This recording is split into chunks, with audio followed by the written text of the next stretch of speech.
राधा वल्लभ श्री हरिवंश, राधा वल्लभ श्री हरिवंश। नारायणं नमस्कृत्यं नरं च नरोत्तमं देवी सरस्वती व्यासं ततो जयमुदीरये। राधा मेरी माते है, पिता मेरे घनश्याम, इन दोनों की चरणों में मेरा कोटि कोटि प्रणाम। ओम श्री परमात्मने नमः। श्री गणेशाय नमः। जो बिना आचरण किए हुए नाना प्रकार की ब्रह्म ज्ञान की बातें करता है, परंतु जिसका मन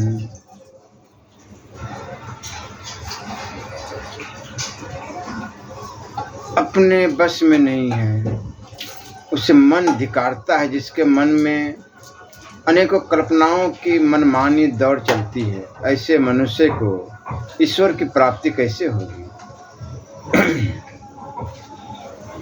भगवान भक्ति भाव का भूखा है, वह भक्ति भाव पर ही प्रसन्न होता है और भावुक पर प्रसन्न होकर संकट में उसकी रक्षा करता है। यह आयु एक रत्नों की संदूक है, इसमें सुंदर भजन रत्न भरे पड़े हैं। इसे ईश्वर को अर्पण करके आनंद की लूट मचाओ। हरि भक्त संसारिक वैर भाव को से हीन होते हैं, इसलिए हर समय नाम जप, किरट, नाम संकीर्तन हर समय करे, हर श्वास में करे।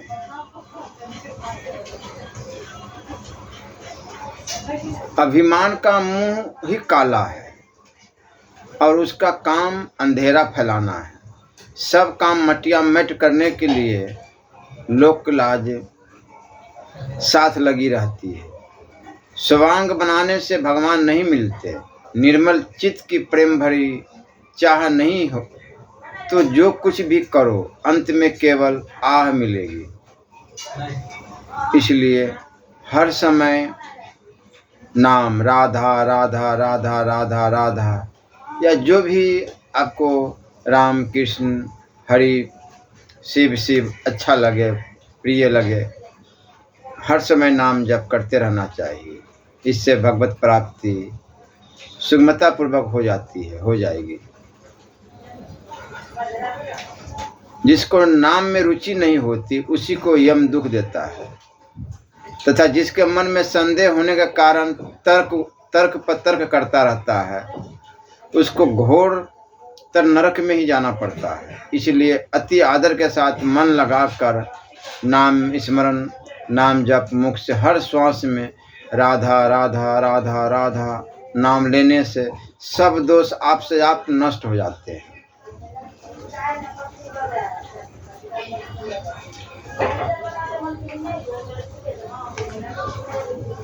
आयु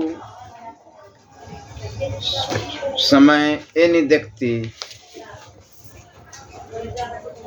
कि अभी इतनी उम्र बची है, मैं इसे नहीं मार सकता, नहीं मारूंगा।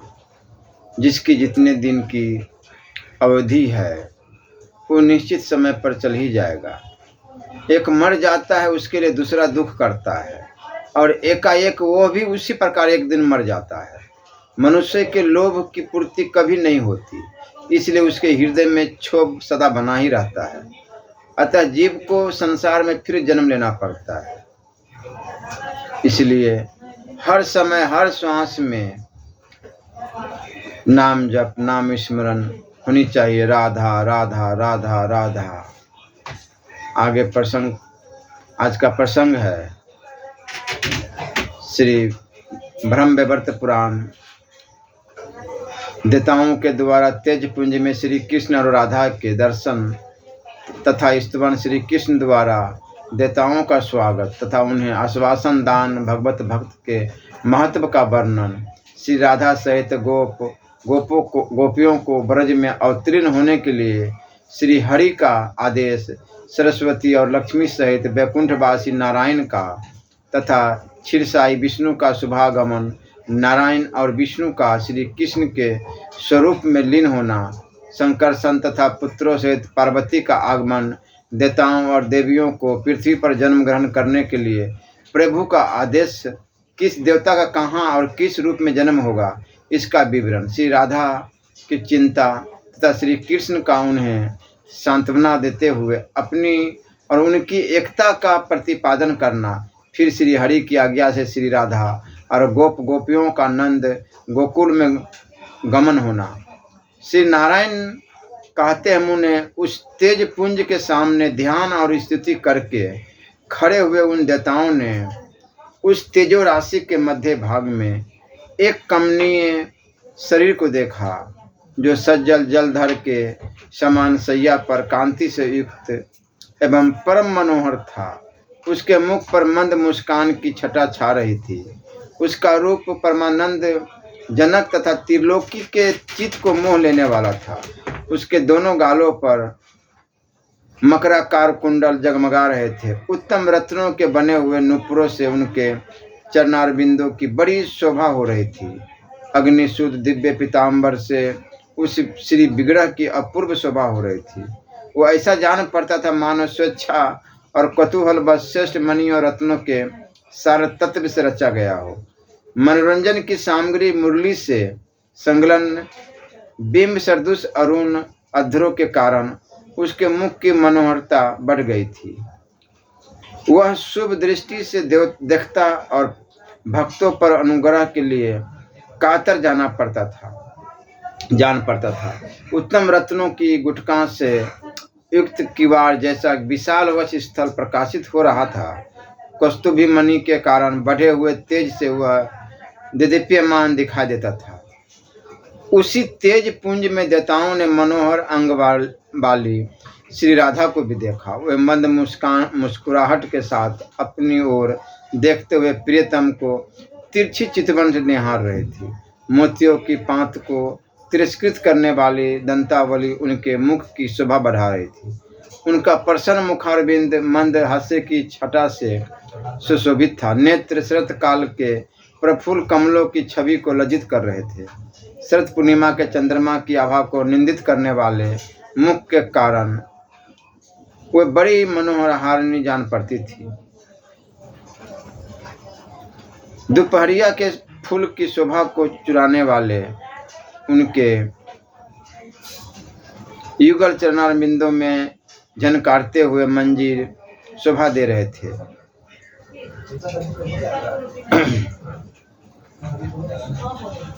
नखों की पक्ति श्रेष्ठ मणिरत्नों की प्रभा को छीन लेती थी।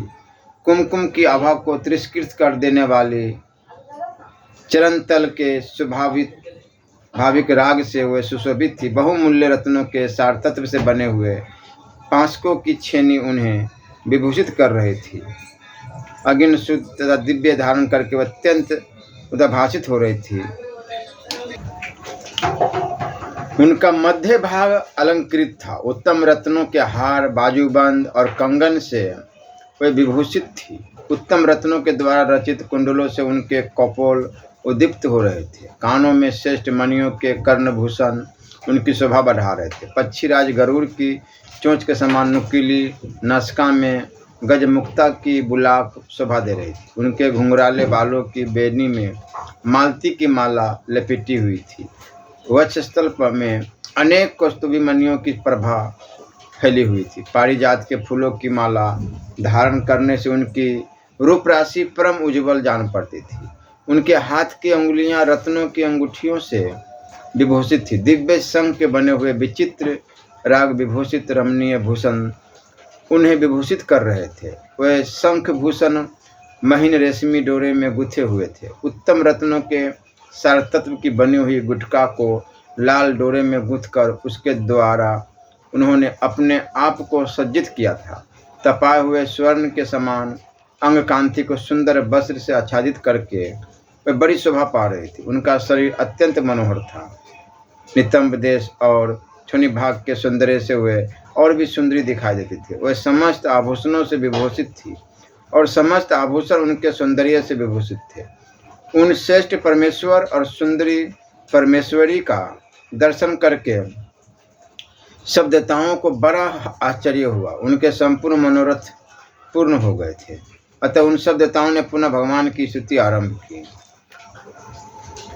चंचरिक भ्रमर आपके चरणारविंद में निरंतर प्रेम भक्ति पूर्वक भ्रमण करता रहे। शांति रूपी औषध देकर मेरी जन्म मरण के रोग से रक्षा कीजिए तथा मुझे सुहृद एवं अत्यंत परिपक्व भक्ति और दास्य भाव दीजिए। भगवान शंकर ने कहा, प्रभु, भवसागर में डूबा हुआ मेरा चित्त रूपी मत्स्य सदा ही इस घोर संसार रूपी कूप में चक्कर लगाता रहता है। सृष्टि और संहार यही इसका अत्यंत निंदनीय विषय है। आप इस विषय को दूर कीजिए और अपने चरणारविंदों की भक्ति दीजिए। धर्म बोले, मेरे ईश्वर, आपके आत्मीयजनों भक्तों के साथ मेरा सदा समागम होता रहे, जो विषय रूपी बंधन को काटने के लिए तीखी तलवार का काम देता है तथा आपके चरणारविंदों में स्थान दिलाने का एकमात्र हेतु है। आप जन्म जन्म में मुझे अपने चरणारविंदों की भक्ति प्रदान कीजिए। भगवान नारायण कहते हैं, इस प्रकार स्तुति करके पूर्ण मनोरथ हुए वे तीनों देवता कामनाओं की पूर्ति करने वाले श्री राधा वल्लभ के सामने खड़े हो गए। देवताओं की यह स्तुति सुनकर कृपा निधान श्री कृष्ण के मुखार बिंद पर मद मुस्कान खिल उठी। वे उनसे हितकर एवं सत्य वचन बोले। श्री कृष्ण ने कहा, तुम सब लोग इस समय मेरे धाम में पधारे हो, यहाँ तुम्हारा स्वागत है। शिव के आश्रय में रहने वाले लोगों का तो कुशल पूछना उचित नहीं है। यहाँ आकर तुम निश्चिंत हो जाओ, मेरे रहते तुम्हें क्या चिंता है। मैं समस्त जीवों के भीतर विराजमान हूँ, परंतु स्तुति से ही प्रत्यक्ष होता हूँ। मैं समस्त जीवों के भीतर विराजमान हूँ, परंतु स्तुति से ही प्रत्यक्ष होता हूँ। इसका अभिप्राय यह हुआ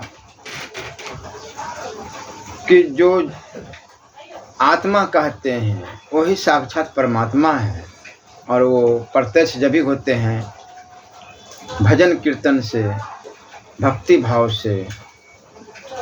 इसलिए हर समय नाम जाप अवश्य करें।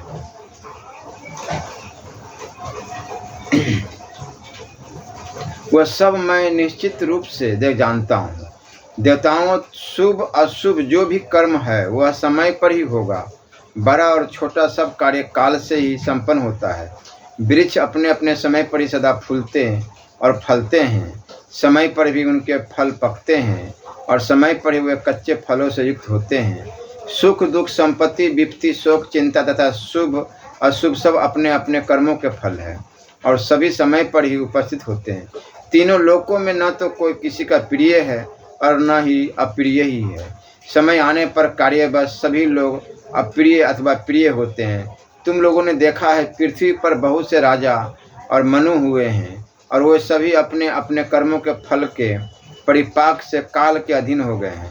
तुम लोगों का यहाँ गौलोक में जो एक क्षण व्यतीत हुआ है, उतने में ही पृथ्वी पर 7 मनवंतर बीत गए हैं।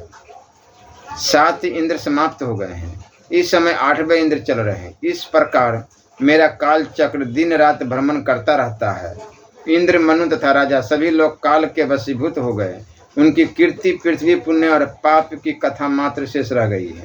इस समय भी भूमि पर बहुत से राजा दुष्ट और भगवत निंदक है। उनके बल और पराक्रम महान है, परंतु समय अनुसार वे सबके सब कलंतक के यम के ग्रास हो जाएंगे। यह काल इस समय भी मेरी आज्ञा से उपस्थित है। वायु मेरी आज्ञा मानकर ही निरंतर बहती रहती है। मेरी आज्ञा से ही आग जलती और सूर्य तपते हैं। देवताओं, मेरी आज्ञा से ही सब शरीरों में रोग निवास करते हैं। समस्त प्राणियों में मृत्यु का संचार होता है तथा वे समस्त जलधर वर्षा करते हैं। मेरे शासन से ही ब्राह्मण तत्व में, तपोधन तपस्या में, ब्रह्म ऋषि ब्रह्म में और योगी योग में निष्ठा रखते हैं। वे सब के सब मेरे भय से भीत होकर स्वधर्म कर्म के पालन में तत्पर है। जो मेरे भक्त है वे सदा निशंक रहते हैं, क्योंकि वे कर्म का निर्मूलन करने में समर्थ है। देवताओं, मैं काल का भी काल हूँ, विधाता का भी विधाता हूँ, संहारकारी का भी संहारक तथा पालक का भी पालक परात्पर परमेश्वर हूँ। मेरी आज्ञा से ये शिव संहार करते हैं, इसलिए इनका नाम हर है। तुम मेरे आदेश से सृष्टि के लिए उद्यत रहते हो, इसलिए विश्वस्रष्टा कहलाते हो और धर्मदेव रक्षक के कारण ही पालक कहलाते हैं। ब्रह्मा से लेकर तुम पर्यंत सबका ईश्वर मैं ही हूँ। मैं ही कर्म फल का दाता तथा कर्मों का निर्मूलन करने वाला हूँ। मैं जिनका संहार करना चाहूँ उनकी रक्षा कौन कर सकता है, तथा मैं जिनका पालन करूँ उनको मानने वाला भी कोई नहीं है। मैं सबका सृजन पालन और संहार करता हूँ, परंतु मेरे भक्त नित्य देही है, उनके संहार में मैं भी समर्थ नहीं हूँ। भक्त सदा मेरे पीछे चलते हैं और मेरे चरणों की आराधना में तत्पर रहते हैं, अतः मैं भी सदा भक्तों के निकट उनकी रक्षा के लिए मौजूद रहता हूँ। ब्रह्मांड में सभी नष्ट होते और बारंबार जन्म लेते हैं, परंतु मेरे भक्तों का नाश नहीं होता है। वे सदा निशंक और निरापद रहते हैं, इसलिए समस्त विधान पुरुष मेरे दास्य भाव की अभिलाषा रखते हैं, दूसरे किसी वर की नहीं। जो मुझसे दास्य भाव की याचना करते हैं वे धन्य हैं, दूसरे सबके सब वंचित है। जन्म मृत्यु का जरा व्याधि भय और यम यातना, ये सारे कष्ट दूसरे कर्म परायण लोगों को प्राप्त होते हैं, मेरे भक्तों को नहीं। मेरे भक्त पाप या पुण्य किसी भी कर्म में लिप्त नहीं होते हैं। मैं उनके कर्म भोग का निश्चय ही नाश कर देता हूँ। मैं भक्तों का प्राण हूँ और भक्त भी मेरे लिए प्राणों के समान है। जो नित्य मेरा ध्यान करते हैं उनका मैं दिन रात स्मरण करता हूँ। 16 अरों से युक्त अत्यंत तीखा सुदर्शन नामक चक्र महान तेजस्वी, संपूर्ण जीवधारियों में जितना भी तेज है वह सब उस चक्र के तेज के 16वें अंश के बराबर भी नहीं है। उस अभीष्ट चक्र को भक्तों के निकट उनकी रक्षा के लिए नियुक्त करके भी मुझे प्रतीति नहीं होती, इसलिए मैं स्वयं भी उनके पास जाता हूँ। तुम सब देवता और प्राणाधिका लक्ष्मी भी मुझे भक्त से बढ़कर प्यारी नहीं है। देवेश्वरों, भक्तों का भक्ति पूर्वक दिया हुआ जो द्रव्य है उसको मैं बड़े प्रेम से ग्रहण करता हूँ, परंतु अभक्तों की दी हुई कोई भी वस्तु मैं नहीं खाता। निश्चय ही उसे राजा बलि ही भुगते हैं, जो अपने स्त्री पुत्री आदि स्वजनों को त्याग कर दिन रात मुझे ही याद करते हैं। उनका स्मरण मैं भी तुम लोगों को त्याग कर अनिष्ट किया करता हूँ। जो लोग भक्तों, ब्राह्मणों तथा गौओं से द्वेष रखते हैं, यज्ञ और देवताओं की हिंसा करते हैं, वे शीघ्र ही उसी तरह नष्ट हो जाते हैं जैसे प्रज्वलित अग्नि में तिनके। जब मैं उनका घातक बनकर उपस्थित होता हूँ तब कोई भी उनकी रक्षा नहीं कर पाता। देवताओं, मैं पृथ्वी पर जाऊंगा, अब तुम लोग भी अपने स्थान को पधारो और शीघ्र ही अपने अंश रूप से भूतल पर अवतार लो। ऐसा कहकर जगदीश्वर श्री कृष्ण ने गोपों और गोपियों को बुलाकर मधुर सत्य एवं समयोचित बातें कही। गोपों और गोपियों, सुनो, तुम सब के सब नंदराय जी का जो उत्कृष्ट ब्रज है वहाँ जाओ, उस ब्रज में अवतार ग्रहण करो। राधिके, तुम भी शीघ्र ही वृषभानु के घर पधारो। वृषभानु की प्यारी स्त्री बड़ी साध्वी है, उनका नाम कलावती है। वह सुबल की पुत्री है और लक्ष्मी के अंश से प्रकट हुई है। वास्तव में वह पितरों के मानसिक कन्या तथा नारियों में धन्या और मान्या समझी जाती है। पूर्व काल में दुर्वासा के शाप से उनका ब्रजमंडल में गोप के घर में जन्म हुआ है। तुम उन्हीं कलावती के पुत्री होकर जन्म ग्रहण करो। अब शीघ्र नंद ब्रज में जाओ। कमलानने, मैं बालक रूप से वहां आकर तुम्हें प्राप्त करूंगा। राधे, तुम मुझे प्राणों से भी अधिक प्यारी हो और मैं भी तुम्हें प्राणों से भी बढ़कर प्यारा हूँ। हम दोनों का कुछ भी एक दूसरे से भिन्न नहीं है, हम सदैव एक रूप है। मुने यह सुनकर श्री राधा प्रेम से विरहल होकर वहाँ रो पड़ी और अपने नेत्र चकोरों द्वारा श्री हरि के मुख चंद्र की सौंदर्य सुधा का पान करने लगी। गोपों और गोपियों, तुम भूतल पर श्रेष्ठ गोपों के शुभ घर घर में जन्म लो। श्री कृष्ण की यह बात पूरी होते ही वहां सब लोगों ने देखा एक उत्तम रथ विमान आ गया। वह श्रेष्ठ मणि रत्नों के सारतत्व तथा हीरक से विभूषित था। लाखों श्वेत चंबर तथा दर्पण उसकी शोभा बढ़ा रहे थे। वह अग्नि शुद्ध सूक्ष्म गेरुए वस्त्रों से सजाया गया था। शेष रत्नों के बने हुए सहस्त्रों कलश उसकी श्री वृद्धि कर रहे थे। पारिजात पुष्पों के हारों से उस विमान को सुसज्जित किया गया था। सोने का बना हुआ वह सुंदर विमान अनुपम तेज पुंजमय दिखाई देता था। उसे सैकड़ों सूर्यों के समान प्रकाश फैल रहा था तथा उस विमान पर बहुत से श्रेष्ठ पार्षद बैठे हुए थे। उस विमान में एक श्याम सुंदर कमनीय पुरुष दृष्टिगोचर हुए, जिनके 4 हाथों में शंख चक्र गदा और पद शोभा पा रहे थे। उन श्रेष्ठ पुरुष ने पीताम्बर पहन रखा था। उनके मस्तक पर किरीट, कानों में कुंडल और वक्ष स्थल पर बनमाला शोभा दे रही थी। उनके श्रीअंग चंदन, अगरू, कस्तूरी तथा केसर के अंगराग से अलंकृत थे। 4 भुजाएं और मुस्कुराता हुआ मनोहर मुख देखने ही योग्य थे। भक्तों पर अनुग्रह करने के लिए वे आकुल दिखाई देते थे। श्रेष्ठ मणि रत्नों के सारा तिसार तत्व से बने हुए आभूषण उनके अंगों की शोभा बढ़ा रहे थे। उनके वाम भाग में सुरमय शरीर वाली शुल्क वर्णा मनोहरा ज्ञान रूपा एवं विद्या की अधिधात्री देवी सरस्वती दिखाई दी, जिनके हाथों में वेणु, वीणा और पुस्तकें थी। वे भी भक्तों पर अनुग्रह करने के लिए कातर जान पड़ती थी। उन महानारायण के दाहिने भाग में शरत काल के चंद्रमा की सी प्रभा तथा तपाए हुए स्वर्ण की भांति कांति से प्रकाशमान परम मनोहरा और रमणीय देवी लक्ष्मी दृष्टिगोचर हुई, जिनके मुखार बिंद पर मंद मुस्कान खिल रही थी। उनके सुंदर कपोल उत्तम रत्न में कुंडलों से जगमगा रहे थे। बहुमूल्य रत्न, महामूल्यवान वस्त्र उनके श्री अंगों की शोभा बढ़ाते थे। अमूल्य रत्नों द्वारा निर्मित बाजूबंद और कंगन उनकी भुजाओं की श्री वृद्धि कर रहे थे। शेष रत्नों के सार तत्व के बने हुए मंजीर अपनी मधुर झनकार फैला रहे थे। पारिजात के फूलों की मालाओं से वक्षस्थल उज्ज्वल दिखाई देता था। उनकी बेनी पर फूल मालती की मालाओं से अलंकृत थी। सुंदरी रमा का मनोहर मुख शरत काल के चंद्रमा की प्रभा को छीने लेता था। उनके भाल देश में कस्तूरी बिंदु से युक्त सिंदूर का तिलक शोभा दे रहा था। शरत काल के प्रफुल्ल कमलों के समान नेत्रों में मनोहर काजल की रेखा शोभायमान थी। उनके हाथ में सहस्त्र दलों से संयुक्त लीला कमल सुशोभित होता था। वे अपनी ओर देखने वाले नारायण देव को तिरछी चितवन से निहार रही थी। पत्नियों और पार्षदों के साथ शीघ्र ही विमान से उतर कर वे नारायण देव गोपियों से भरी हुई उस रमणीय सभा में जा पहुँचे।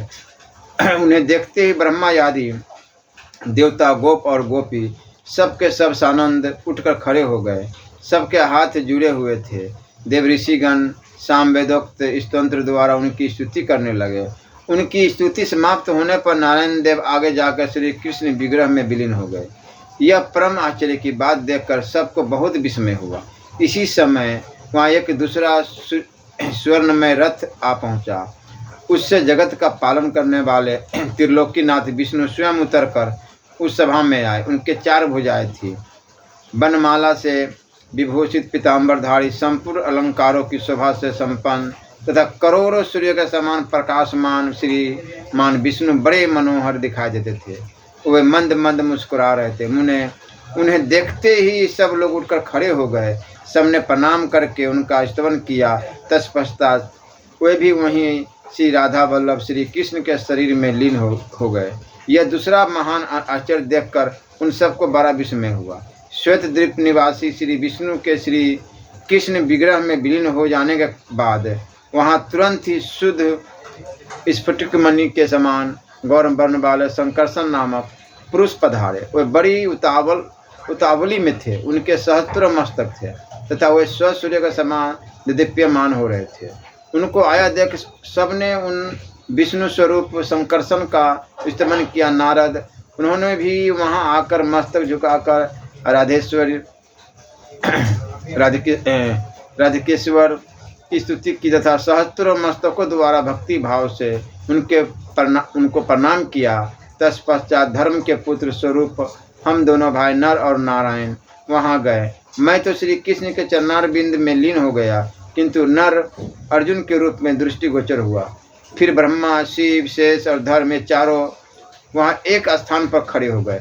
इस बीच में देवताओं ने वहां दूसरा उत्तम रथ देखा, जो स्वर्ण के सार तत्व का बना हुआ था और नाना प्रकार के रत्न निर्मित उपकरणों से अलंकृत था। वह श्रेष्ठ मणियों के सार तत्व से संयुक्त अग्नि शुद्ध दिव्य वस्त्र से सुशोभित श्वेत चंबर तथा दर्पणों से अलंकृत रथ सार निर्मित कलश समूह से विराजमान पारिजात पुष्पों के माला जाल से सुशोभित सहस्त्र पहियों से युक्त मन के समान तीव्रगामी और मनोहर था। ग्रीष्म ऋतु के मध्याह्नकालिक मर्तंड की प्रभा को तिरस्कृत करने वाला वह श्रेष्ठ विमान मोती माणिक्य और हीरो के समूह से जजल्यमान जान पड़ता था। उसमें विचित्र पुतलियों, पुष्प, सरोवरों और कानों से उसकी अद्भुत शोभा हो रही थी। मुने वह देवताओं और दानवों के रथों से बहुत बड़ा था। भगवान शंकर की प्रसन्नता के लिए विश्वकर्मा ने यत्न पूर्वक उस दिव्य रथ का निर्माण किया था। वह 50 योजन ऊंचा और 4 योजन विस्तृत था। रति सैया से युक्त सैकड़ों प्रसाद उसकी शोभा बढ़ाते थे। उस विमान में बैठी हुई मूल प्रकृति ईश्वरी देवी दुर्गा को भी देवताओं ने देखा, जो रत्नमय अलंकारों से विभूषित थी और अपनी दिव्य दीप्ति से तपाए हुए स्वर्ण के समान सारभाग की प्रभा का अपहरण कर रही थी। उन अनुपम तेज स्वरूपा देवी के सहस्त्र भुजाएं थी और उनमें भांति भांति के आयुध शोभा पा रहे थे। उनके प्रसन्न मुख पर मंद हास की छटा छा रही थी। वह भक्तों पर कृपा करने के लिए कातर दिखाई देती थी। उनके गंडस्थल और कपोल उत्तम रत्नमय कुंडलों से उद्भासित हो रहे थे। रतेंद्र सारचित तथा मधुर झनकार से युक्त मंजीरों के कारण उनके चरणों की अपूर्व शोभा हो रही थी। श्रेष्ठ मणि निर्मित मेखला से मंडित मध्य देश अत्यंत मनोहर दिखाई देता था। हाथों में श्रेष्ठ रत्न सार के बने हुए कयूर और कंगन शोभा दे रहे थे। मंदार पुष्पों की मालाओं से अलंकृत वक्षस्थल अत्यंत उज्ज्वल जान पड़ता था।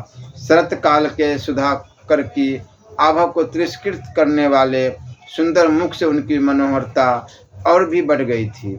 काजल की काली रेखा से युक्त नेत्र शरत काल के प्रफुल्ल नील कमलों की शोभा को लज्जित कर रहे थे। चंदन, अगरू तथा कस्तूरी द्वारा रचित चित्रपत्रक उनके भार और कपोल को विभूषित कर रहे थे। नूतन बंधुजीव पुष्प के समान आभा वाले लाल लाल होठ के कारण उनके मुख की शोभा और भी बढ़ गई थी। उनकी दंतावली मोतियों की पांत की प्रभा को लुटे लेती थी।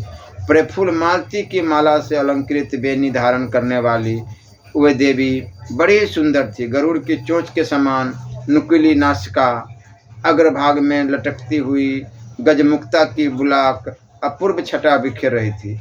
अग्नि शुद्ध एवं अत्यंत दीप्तिमान वस्त्र से उद्भासित हो रही थी और दोनों पुत्रों के साथ सिंह की पीठ पर बैठी थी। उस रथ से उतरकर पुत्रों सहित देवी ने शीघ्रतापूर्वक श्री कृष्ण को प्रणाम किया। फिर वे एक श्रेष्ठ आसन पर बैठ गई। इसके बाद गणेश और कार्तिकेय ने प्रातः श्री कृष्ण, शंकर, धर्म, संकर्षण तथा ब्रह्मा जी को नमस्कार किया। उन दोनों देवेश्वरों को निकट आया देख वे सब देवता उठकर खड़े हो गए। उन्होंने आशीर्वाद दिया और दोनों को अपने पास बिठा लिया। देवता बड़ी प्रसन्नता के साथ गणेश और कार्तिकेय के साथ उत्तम वार्तालाप करने लगे। उस समय देवता और देवी उस सभा में श्री हरि के सामने बैठ गए। उन्हें देख बहुसंख्य गोप और गोपियां आश्चर्य से चकित हो रही थी। तदंतर श्री कृष्ण के मुखार बिंद पर मुस्कुराहट खिलने लगी। वे लक्ष्मी से बोले, सनातनी देवी, तुम नाना रत्नों से संपन्न भीष्मक के राजभवन में जाओ और वहाँ विदर्भ देश की महारानी के उदर से जन्म धारण करो। साध्वी देवी, मैं स्वयं कुंडिनपुर में जाकर तुम्हारा पानी ग्रहण करूंगा। वह रमा आदि देवियाँ पार्वती को देखकर शीघ्र ही उठकर खड़ी हो गई। उन्होंने ईश्वरी को रमणीय रत्न सिंहासन पर बिठाया। विप्रवर, नारद, पार्वती, लक्ष्मी और सरस्वती, ये तीनों देवियाँ परस्पर यथोचित कुशल प्रश्न करके वहाँ एक आसन पर बैठी। वे प्रेम पूर्वक गोप कन्याओं से वार्तालाप करने लगी। कुछ गोपियाँ बड़ी प्रसन्नता के साथ उनके निकट बैठ गई। इसी समय जगदीश्वर श्री कृष्ण ने वहाँ पार्वती से कहा, सृष्टि और संहार करने वाली कल्याणमयी महामाया स्वरूपिणी देवी शुभे, तुम अंश रूप से नंद के ब्रज में जाओ और वहाँ नंद के घर यशोदा के गर्भ में जन्म धारण करो। मैं भूतल पर गांव-गांव में तुम्हारी पूजा करवाऊंगा। समस्त भूमंडल में, नगरों और वनों में मनुष्य वहाँ की अधिधात्री देवी के रूप में भक्ति भाव से तुम्हारी पूजा करेंगे और आनंद पूर्वक नाना प्रकार के द्रव्य तथा दिव्य उपहार तुम्हें अर्पित करेंगे। शिवे, तुम ज्यों ही भूतल का स्पर्श करोगे त्यों ही मेरे पिता वसुदेव यशोदा के सूतकागार में जाकर मुझे वहाँ स्थापित कर देंगे और तुम्हें लेकर चले जाएंगे। कंस का साक्षात्कार होने मात्र से तुम पुनः शिव के समीप चली आओगी और मैं भूतल का भार उतार कर अपने धाम में आ जाऊंगा। ऐसा कहकर तुरंत ही 6 मुख वाले सिकंद से श्री कृष्ण बोले, वत्स सुरेश्वर, तुम अंश रूप से भूतल पर जाओ और जामवती के गर्भ से जन्म ग्रहण करो।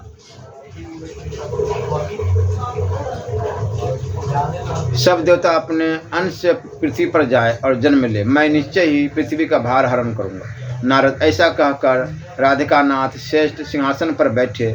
फिर देवता, देवियाँ, गोप और गोपियाँ भी बैठ गई। इसी बीच में ब्रह्मा जी श्रीहरि के सामने उठकर खड़े हो गए और हाथ जोड़कर विनयपूर्वक उन जगदीश्वर से बोले। ब्रह्मा जी ने कहा, प्रभु, इस सेवक के लिए निवेदन पर ध्यान दीजिए। महाभाग, आज्ञा कीजिए कि भूतल पर किसके लिए कहाँ स्थान होगा। स्वामी, इस सदा सेवकों का भरण पोषण और उद्धार करने वाला सेवक वही है जो सदा भक्ति भाव से प्रभु की आज्ञा का पालन करता है। कौन देवता किस रूप से अवतार लेंगे, देवियाँ भी किस कला से अवतीर्ण होगी, भूतल पर कहाँ किसका निवास स्थान होगा और वह किस नाम से ख्याति प्राप्त करेगा। ब्रह्मा जी की यह बात सुनकर जगदीश्वर श्री कृष्ण ने इस प्रकार उत्तर दिया। श्री कृष्ण बोले, ब्राह्मण, जिसके लिए जहाँ स्थान होगा वह विधिवत बता रहा हूँ, सुनो। कामदेव रुक्मणी के पुत्र होंगे तथा संबरासुर के घर में जो छाया रूप से स्थित है वह सती मायावती के नाम से प्रसिद्ध रति उनकी पत्नी होगी।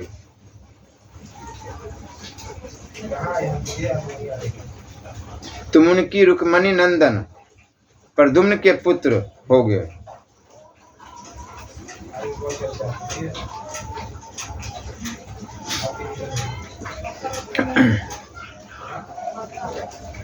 और तुम्हारा नाम अनिरुद्ध होगा। भारती सोनितपुर में जाकर बनासुर की पुत्री होगी। जगदीश्वर अनंत देव के गर्भ से आकृष्ट हो रोहिणी के गर्भ से जन्म लेंगे। माया द्वारा उस गर्भ का संकर्षण होने से उनका नाम संकर्षण होगा। सूर्य, तन्या, यमुना, गंगा के अंश के साथ भूतल पर कालिंदी नाम वाली पटरानी होगी। तुलसी आधे अंश से राजकन्या लक्ष्मणा के रूप में अवतीर्ण होगी। वेद माता सावित्री नगरजीत की पुत्री सती सत्या के नाम से प्रसिद्ध होगी। वसुधा सत्यभामा और देवी सरस्वती से ब्याह होगी। रोहिणी राजकन्या मित्रविंदा होगी। सूर्य पत्नी संज्ञा अपनी कला से जगत गुरु की पत्नी रत्नमाला होगी। स्वाहा एक अंश से सुशीला के रूप में अवतीर्ण होगी। ये रुक्मणी आदि 9 स्त्रियां हुई। इसके अतिरिक्त पार्वती अपने आधे अंश से जामवती होगी। ये 10 पटरानियां बताई गई है। समझ देवताओं के अंश भूतल पर जाए ब्राह्मण, वे राजकुमार होकर युद्ध में मेरे सहायक बनेंगे। कमला की कला से 16,000 राजकन्याएं प्रकट होगी। वे सब की सब मेरी रानियां बनेंगी। वे धर्मदेव अंश रूप से पांडु पुत्र युधिष्ठिर होंगे। वायु के अंश से भीमसेन का और इंद्र के अंश से साक्षात अर्जुन का प्रादुर्भाव होगा। अश्विनी कुमारों के अंश से नकुल और सहदेव प्रकट होंगे। सूर्य का अंश से बीरबल कर्ण होगा और साक्षात यमराज विदुर होंगे। कलिका कली का अंश दुर्योधन, समुद्र का अंश शांतनु, शंकर का अंश अश्वत्थामा और अग्नि का अंश द्रोण होगा। चंद्रमा का अंश अभिमन्यु के रूप में प्रकट होगा। स्वयं वसु देवता भीष्म होंगे। कश्यप के अंश से वसुदेव और अदिति के अंश से देवकी होगी। वसु के अंश से नंद गोप का प्रादुर्भाव होगा। वसु की पत्नी यशोदा होगी। कमला के अंश से द्रौपदी होगी, जिनका प्रादुर्भाव यज्ञ कुंड से होगा। अग्नि के अंश से महाबली धुष्टधुम्न का जन्म होगा।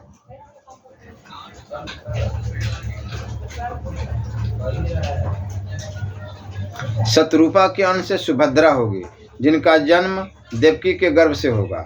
देवता लोग भारहारी होकर अपने अंश से पृथ्वी पर अवतीर्ण हो, इसी प्रकार देवपत्नियां भी अपनी कला से भूतल पर पधारे। नारद ऐसा कहकर भगवान श्री कृष्ण चुप हो गए।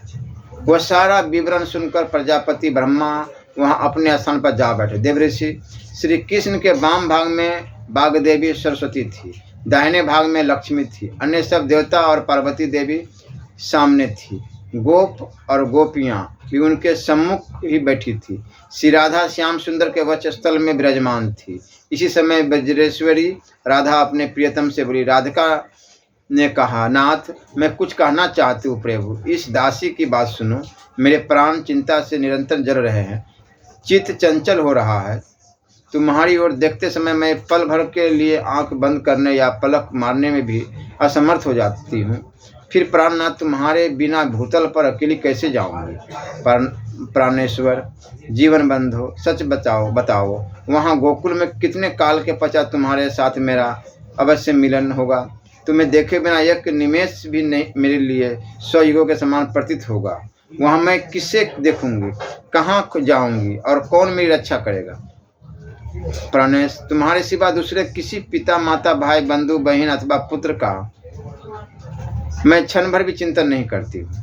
मायापते, यदि तुम भूतल पर मुझे भेजकर माया से आच्छादन कर देना चाहते हो, वैभव देखकर भुलाना चाहते हो, तो मेरे समझ सच्ची प्रतिज्ञा करो। मधुसूदन, मेरा मन रूपी मधुप तुम्हारे मकरंद युक्त चरणारविंद में ही नित्य निरंतर भ्रमण करता रहे। जहाँ जहाँ जिस योनि में मेरा यह जन्म हो, वहाँ वहाँ तुम मुझे अपना स्मरण एवं मनोवांछित दास्य भाव प्रदान करोगे। मैं भूतल पर कभी भी इस बात को न भूलूं कि तुम मेरे प्रियतम श्री कृष्ण हो। मैं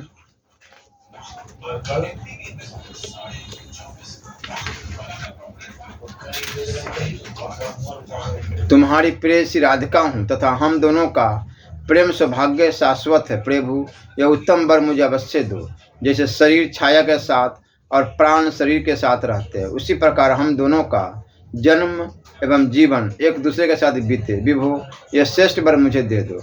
भगवान, भूतल पर पहुंचकर भी कहीं हम दोनों का पल भर के लिए भी वियोग न हो, यह वर मुझे दो। हरे, मेरे प्राणों से ही तुम्हारा शरीर निर्मित हुआ है। मेरे प्राण तुम्हारे श्री अंगों से विलग नहीं है। मेरी इस धारणा का कौन निवारण कर सकता है? मेरे शरीर से ही तुम्हारी मुरली बनी है और मेरे मन से ही तुम्हारे चरणों का निर्माण हुआ है। तात्पर्य है कि मैं तुम्हारी मुरली को अपना शरीर मानती हूँ और मेरा मन तुम्हारे चरणों से कभी विलग नहीं होता है। संसार में कितने ही ऐसे स्त्री पुरुष है जो सामने एक दूसरे की स्तुति करते हैं, परंतु कहीं भी अपने प्रियतम में निरंतर आसक्त रहने वाली मुझ जैसी प्रेयसी नहीं है। तुम्हारे शरीर के आधे भाग से कितने मेरा निर्माण हुआ है। हम दोनों में भेद है ही नहीं, अतः मेरा मन निरंतर तुम्ही में लगा रहता है। मेरी आत्मा, मेरा मन और मेरे प्राण जिस तरह तुम में स्थापित है, उसी तरह तुम्हारे मन, प्राण और आत्मा भी मुझ में ही स्थापित है। अतः विरह की बात कान में पड़ते ही आंखों का पलक गिरना बंद हो गया है और हम दोनों आत्माओं के मन प्राण निरंतर दग्ध हो रहे हैं। श्री कृष्ण जी बोले, देवी, उत्तम आध्यात्मिक योग शोक का उच्छेद करने वाला होता है, अतः उसे बताता हूँ, सुनो। यह योग योगिंद्रों के लिए भी दुर्लभ है। सुंदरी, देखो, सारा ब्रह्मांड आधार और आधे के रूप में विभक्त है। इनमें भी आधार से पृथक आधे की सत्ता संभव नहीं है। पर फल का आधार है फूल और फूल का आधार है पल्लव, पल्लव का आधार है तना या डाली तथा उसका भी आधार स्वयं वृक्ष है। वृक्ष का आधार अंकुर है। जो बीज की शक्ति से संपन्न होता है, उस अंकुर का आधार बीज है। बीज का आधार पृथ्वी है। पृथ्वी का आधार शेषनाग है। शेष के आधार कच्छप है। कच्छप का आधार वायु है और वायु का आधार मैं हूँ। मेरी आधार स्वरूपा तुम हो, क्योंकि मैं सदा तुम में ही स्थित रहता हूँ। तुम शक्तियों का समूह और मूल प्रकृति ईश्वरी हो। शरीर रूपिणी तथा त्रिगुणाधार स्वरूपिणी भी तुम ही हो। मैं तुम्हारा आत्मा निरीह हूँ। तुम्हारा संयोग प्राप्त करके ही चेष्टावान होता हूँ। शरीर के बिना आत्मा कहाँ और आत्मा के बिना शरीर कहाँ। देवी, शरीर और आत्मा दोनों की प्रधानता है। बिना दो के संसार कैसे चल सकता है। राधे, हम दोनों में कहीं भेद नहीं है। जहाँ आत्मा है वहाँ शरीर है। वे दोनों एक दूसरे से अलग नहीं हैं। जैसे दूध में धवलता, अग्नि में दाहिका शक्ति, पृथ्वी में गंध और जल में शीतलता है, उसी तरह तुम में मेरी स्थिति है। धवलता और दुग्ध में दाहिका शक्ति और अग्नि में पृथ्वी और गंध में तथा जल और शीतलता में जैसे एक के भेदाभाव है, उसी तरह हम दोनों में भेद नहीं। मेरे बिना तुम निर्जीव हो और तुम्हारे बिना मैं अदृश्य हूँ। सुंदरी, तुम्हारे बिना मैं संसार की सृष्टि नहीं कर सकता, यह निश्चित बात है। ठीक उसी तरह जैसे कुम्हार मिट्टी के बिना घड़ा नहीं बना सकता और सुनार सोने के बिना आभूषणों का निर्माण नहीं कर सकता। स्वयं आत्मा जैसे नित्य है, उसी प्रकार साक्षात प्रकृति स्वरूपा तुम नित्य हो। तुम में संपूर्ण शक्तियों का समाहार संचित है। तुम सबके आधारभूता और सनातनी हो।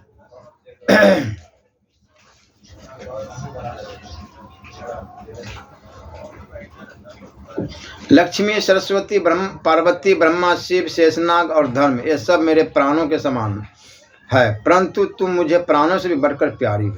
राधिके, ये सब देवता और देवियां मेरे निकट है, परंतु तुम यदि इनसे अधिक न होती तो मेरे वक्ष स्थल में कैसे विराजमान हो सकती थी। सुशीले राधे, आंसू बहाना छोड़ो, साथ ही इस निष्फल भ्रम का परित्याग करो। शंका छोड़कर निर्भीक भाव से वृषभानु के घर में पधारो। सुंदरी, 9 मास तक कलावती के पेट में स्थित गर्भ को माया द्वारा वायु से भरकर रोके रहो। 10वां महीना आने पर तुम भूतल पर प्रकट हो जाना। अपने दिव्य रूप का परित्याग करके शिशु रूप धारण कर लेना। जब गर्भ से वायु के निकलने का समय हो, तब कालावती के समीप पृथ्वी पर नग्न शिशु के रूप में गिरकर निश्चय ही रोना।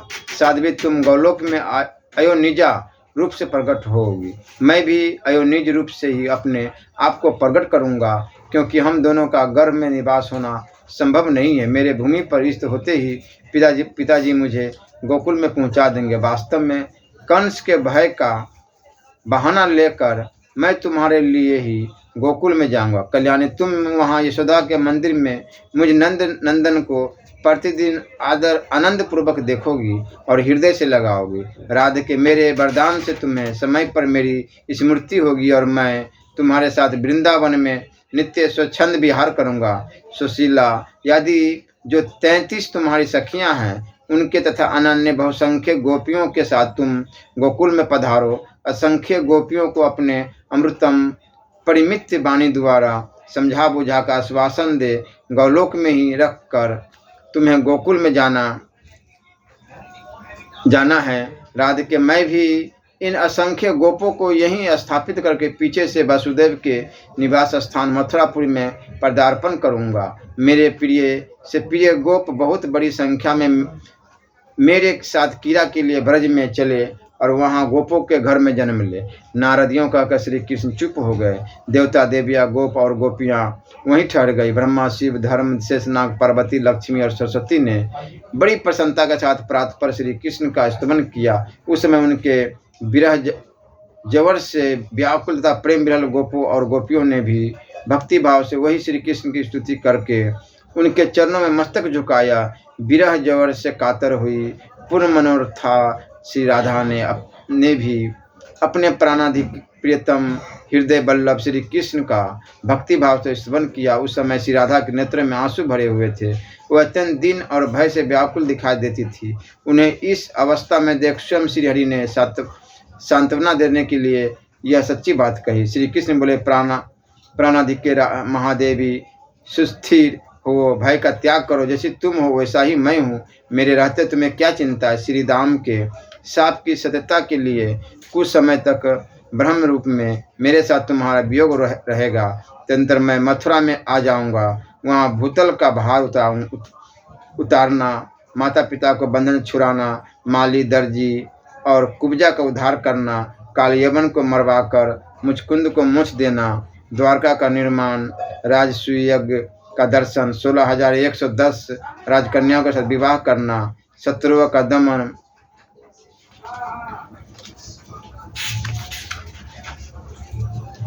मित्रों का उपकार, वाराणसीपुरी का दहन, महादेव जी को जृंभना अस्त्र से बांधना, बानासुर की भुजाओं को काटना, पारिजात का अपहरण, अन्याय कर्मों का संपादन, प्रभास तीर्थ की यात्रा में जाना, वहाँ मुनि मंडली का दर्शन करना, ब्रज के बंधुजनों से वार्तालाप, पिता के यज्ञ का संपादन, वहीं शुभ बेला में पुनः तुम्हारे साथ मिलन तथा गोपियों का साक्षात्कार आदि कार्य मुझे करने हैं। फिर तुम्हें आध्यात्मिक ज्ञान का उपदेश देकर वास्तव में तुम्हारे साथ नित्य मिलन का सौभाग्य प्राप्त करूंगा। इसके बाद मेरे साथ दिन रात तुम्हारा संयोग बना रहेगा, कभी क्षण भर के लिए भी वियोग न होगा। इतना ही नहीं, वहां से तुम्हारे साथ मेरा पुनः ब्रज में आगमन होगा। प्राण बल्लभ, वियोग काल में भी स्वप्न में तुम्हारे साथ मेरा सदैव मिलन होता रहेगा। तुमसे बिछुड़ कर द्वारका में जाने पर मेरे और मेरे नारायण अंश के द्वारा उपयुक्त कार्य संपादित होंगे। फिर वृंदावन में तुम्हारे साथ मेरा निवास होगा। फिर माता पिता तथा गोपियों के शोक का पुनः निवारण होगा। भूतल का भार उतारकर तुम्हारी और गोपियों के साथ मेरा पुनः गौलोक में आगमन होगा। राधे, मेरे अंशभूत जो नित्य परमात्मा नारायण हैं, वो लक्ष्मी और सरस्वती के साथ वैकुंठ लोक को पधारेंगे। धर्म और मेरे अंशों का निवास स्थान श्वेत द्वीप में होगा। देवताओं और देवियों के अंश भी अक्षय धाम को पधारेंगे। फिर इसी गौलोक में तुम्हारे साथ मेरा निवास होगा। कांते, इस प्रकार समस्त भावी शुभाशुभ का वर्णन मैंने कर दिया। मेरे द्वारा जो निश्चय हो चुका है उसका कौन निवारण कर सकता है। तदनंतर श्री हरि ने देवताओं और देवियों से समयोचित बात कही। देवताओं, अब तुम लोग भावी कार्य की सिद्धि के लिए अपने अपने स्थान को जाओ। पार्वती, तुम अपने दोनों पुत्रों तथा स्वामी के साथ कैलाश को जाओ। मैंने जो कार्य तुम्हारे जिम्मे लगाया है वह सब यथा समय पूरा होगा। ब्रजेश्वरी राधे, गणेश जी को छोड़कर शेष छोटे बड़े सभी देवताओं और देवियों का कला द्वारा भूतल पर अवतरण होगा। तदनंतर लक्ष्मी, सरस्वती तथा श्री राधा सहित पुरुषोत्तम श्री हरि को भक्ति भाव से प्रणाम करके सब देवता आनंद पूर्वक अपने अपने स्थान को चले गए। श्री हरि ने जिस कार्य का आयोजन किया था उसे सफल बनाने के लिए व्यक्तापूर्वक भूतल पर पधारे, क्योंकि स्वामी का बताया हुआ स्थान देवताओं के लिए भी दुर्लभ था। श्री कृष्ण ने राधा से कहा, प्रिय, तुम पूर्व निश्चित गोपियों के समुदाय के साथ वृषभानु के निवास गृह को पधारो। मैं मथुरापुरी में वसुदेव के घर जाऊंगा। फिर कंस के भय का बहाना बनाकर गोकुल में तुम्हारे समीप आ जाऊंगा। लाल कमल के समान नेत्र वाली श्री राधा श्री कृष्ण को प्रणाम करके प्रेम विच्छेद के भय से कातर हो उनके नाम सामने फुट फुट कर रोने लगी। वह ठहर ठहर कर कभी कुछ दूर तक जाती और जाकर बार बार लौट आती थी। लौटकर पुनः श्री हरि का मुंह निहारने लगी थी। सती राधा सतकाल की पूर्णिमा की चंद्रमा की कांति सुधा से पूर्ण प्रभु के मुखचंद की सौंदर्य माधुरी का अपने निमेष रहित नेत्र चक्रों द्वारा पान करती थी। तदनंतर परमेश्वरी राधा प्रभु की 7 बार परिक्रमा करके 7 बार प्रणाम करने के अनंतर पुनः श्री हरि के सामने खड़ी हुई। इतने में ही करोड़ों गोपियों का समूह वहां आ पहुंचा। उन सब के साथ श्री राधा ने पुनः श्री कृष्ण को प्रणाम किया। तत्पश्चात 33 सखी स्वरूपा गोप किशोरियों और गोप समूह के साथ सुंदरी राधा श्री हरि को मस्तक झुकाकर भूतल के लिए प्रस्थित हुई। वे सब के सब श्री हरि के बताए हुए स्थान नंद गोकुल को गए। फिर राधा वृषभानु के घर में और गोपियां अन्य गोपों के घरों में गई। गोपियों से श्री राधा के भूतल पर चले जाने पर श्री हरि भी शीघ्र ही वहां पहुंचने के लिए उत्सुक हुए। गौलोक के गोपों और गोपियों से बात करके उन्हें अपने अपने कामों में लगाकर मन की गति से चलने वाले जगदीश्वर श्री हरि मथुरा में जा पहुंचे। पहले देवकी और वसुदेव के जो पुत्र हुए उन्हें कंस ने तत्काल मार डाला। इस तरह उनके 6 पुत्रों को उसने काल के गाल में डाल दिया। देवकी का 7वां गर्भ शेषनाग अंश था, जिससे योगमाया ने खींचकर गोकुल में निवास करने वाले रोहिणी जी के गर्भ में स्थापित कर दिया। फिर वह श्री हरि की आज्ञा से चली गई। श्री राधा वल्लभ लाल की जय।